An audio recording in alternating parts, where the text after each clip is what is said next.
পহেলা বৈশাখ পালনে প্রস্তুত করা হয়েছে জাহাঙ্গীরনগর বিশ্ববিদ্যালয়। এরই মধ্যে জাহাঙ্গীরনগর বিশ্ববিদ্যালয়ের নাটক ও নাট্যতত্ত্ব বিভাগে এক ব্যতিক্রমী আয়োজন করেছে শিক্ষার্থীরা। তারা বউয়ের সাজে সাজিয়েছে দুটি ব্যাঙকে। তাদের মধ্যে বিয়ের আয়োজন করা হয়।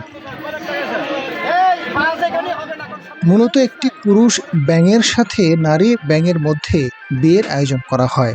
শিক্ষক ও শিক্ষার্থীদের উপস্থিতিতে এই আয়োজন করা হয়। পুরুষ ব্যাঙ নতুন কলা ভবন থেকে আসছে পুরাতন কলা ভবনে বিয়ে করতে, আর বিয়ে বাড়িতে বিয়ের সাজে সাজে নতুন কনে। তাদের মধ্যে বিয়ের গেটের ব্যবস্থা করা হয়। এরপর এই প্রতীকী নবদম্পতিকে মহা ধুমধামে বিয়ে দেওয়া হয়।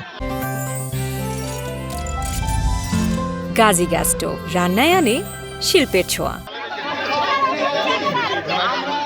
Azad Faruk, GTV news.